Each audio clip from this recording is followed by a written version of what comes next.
Hi friends, Kozhikode നിന്ന് മൈസൂരിലേക്ക് നടത്തിയ ഒരു യാത്രയുടെ കുട്ടി കുട്ടി വിശേഷങ്ങളാണ് കേട്ടോ ഈ വീഡിയോയിൽ ഞാൻ പങ്കുവെക്കുന്നത്.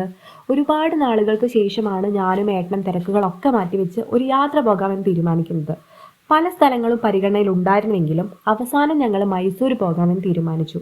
വൈകുന്നേരം ഏകദേശം ഒരു 7 മണിയോടുകൂടിയാണ് ഞങ്ങൾ കോഴിക്കോട് നിന്നും യാത്ര ആരംഭിക്കുന്നത്. യാത്ര തുടങ്ങിയ നിമിഷം മുതൽ തന്നെ ഞാൻ വളരെ എക്സൈറ്റഡ് ആയിരുന്നു.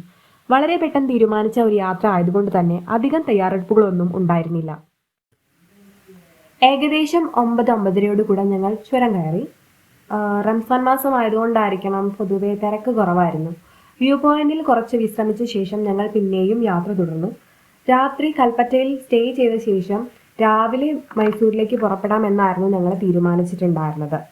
താമസത്തിനായിട്ട് ഗവൺമെന്റിന്റെ PWD ഗസ്റ്റ് ഹൗസ് ആയിരുന്നു ചൂസ് ചെയ്തിട്ടുണ്ടായിരുന്നത്. ബഡ്ജറ്റ് ഫ്രണ്ട്ലി ആയിട്ട് യാത്രകൾ ചെയ്യാൻ ആഗ്രഹമുള്ളവർക്ക് തികച്ചും സുരക്ഷിതമായിട്ട് താമസിക്കാവുന്ന ഒരു ഓപ്ഷനാണ് ഗവൺമെന്റ് PWD ഗസ്റ്റ് ഹൗസ്. 600 രൂപയാണ് ഇവർ ഈടാക്കുന്നത്. ഓൺലൈനായിട്ട് നമ്മൾ ബുക്ക് ചെയ്ത് വേണം റൂം ഉറപ്പാക്കാൻ. 600 രൂപയ്ക്ക് മെച്ചപ്പെട്ട താമസ സൗകര്യം ഇവർ നമുക്ക് തരുന്നുണ്ട്.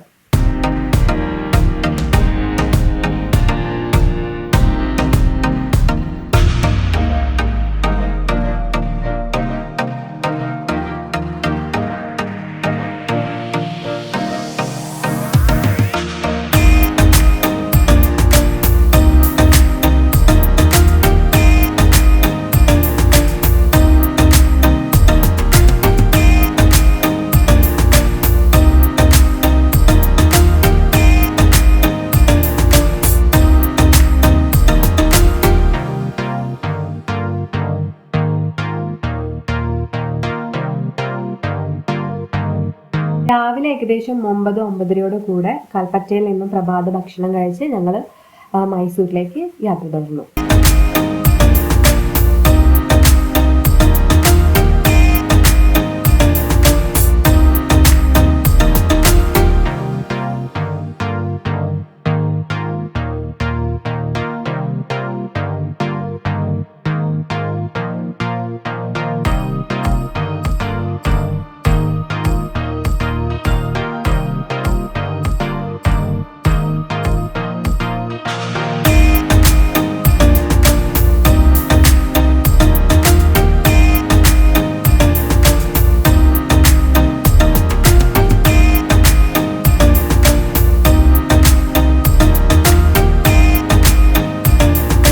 മൈസൂരിലേക്കുള്ള ഞങ്ങളുടെ യാത്രയിലെ ഏറ്റവും മനോഹരവും മറക്കാനാവാത്തതായിട്ടുള്ള ഒരു പാർട്ട് എന്ന് പറയുന്നത് ഈ മുത്തങ്ങ റോഡ് വഴി സഞ്ചരിച്ചതായിരുന്നു കേട്ടോ. ഇപ്പോൾ വഴിയിലൂടെ കടന്നു പോകുമ്പോൾ റോഡിന്റെ 2 സൈഡിലുമായിട്ട് പച്ച നിറഞ്ഞ കാടുകൾ, ആ പ്രകൃതിയുടെ ഒരു സൈലൻസ് ഒക്കെ നമുക്ക് മനസ്സിനൊരു പ്രത്യേക സമാധാനം, ഒരു സന്തോഷമൊക്കെ തരുന്നുണ്ടായിരുന്നു. ബന്ദിപ്പൂര് കാടെത്തിയപ്പോൾ ഏകദേശം റോഡിന്റെ ഇരുവശത്തുമായിട്ട് നല്ല കാടായിരുന്നു. റോഡ്, ആ ഏരിയ മൊത്തം ഭയങ്കര സൈലൻസ് ആയിരുന്നു. അപ്പം ആ ആഴത്തിലുള്ള നിശബ്ദത, അതുപോലെ ഇടയ്ക്കിടെ കേൾക്കുന്ന പക്ഷികളുടെ ശബ്ദം എല്ലാം ചേർന്ന് മനസ്സിനെ നമുക്ക് ഒരു പ്രകൃതിയോട് ചേർക്കുന്ന ഒരു എക്സ്പീരിയൻസ് ആയിരുന്നു ഉണ്ടായിരുന്നത്. അപ്പോൾ വഴിയിലൂടെ നമ്മൾ പോകുന്ന സമയത്ത് എപ്പോഴെങ്കിലും ഒരു മാനോ ആനയോ അല്ലെങ്കിൽ വേറെ ഏതെങ്കിലും ഒരു കാട്ടുമൃഗത്തിനെയോ കാണാൻ പറ്റും എന്നുള്ള പ്രതീക്ഷയിലാണ് നമ്മളിങ്ങനെ നോക്കി നോക്കി പോയിക്കൊണ്ടിരുന്നത്. ആ ഒരു എക്സ്പെക്റ്റേഷൻ, അല്ലെങ്കിൽ അങ്ങനെ നമ്മൾ നോക്കുന്നത് തന്നെ ആ യാത്രയെ ഒരു പ്രത്യേക സ്പെഷ്യൽ ആക്കിയിട്ടുണ്ടായിരുന്നു. ഏകദേശം ഒരു 10-11 മണിയിലാണ് ഞങ്ങൾ ആ റോഡിലൂടെ പോയിക്കൊണ്ടിരുന്നത്. അപ്പം തണുപ്പൊക്കെ ഏകദേശം പോയി, വെയിൽ വന്നിട്ടുണ്ടായിരുന്നു. അതുകൊണ്ട് തന്നെ അധികം മൃഗങ്ങളെയൊന്നും കാണാൻ വേണ്ടിയിട്ട് സാധിച്ചില്ല.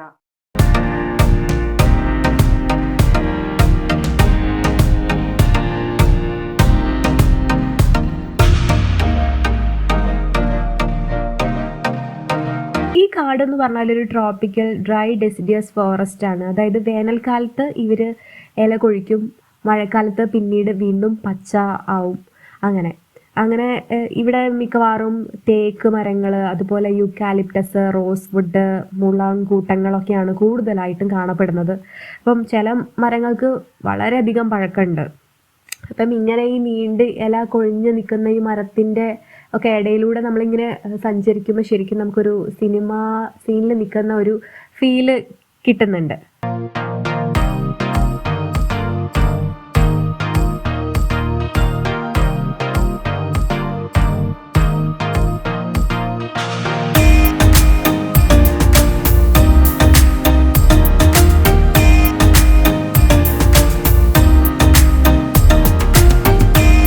അങ്ങനെ നമ്മൾ ഗുണ്ടൽപേട്ടിലേക്ക് കടക്കുകയാണ്.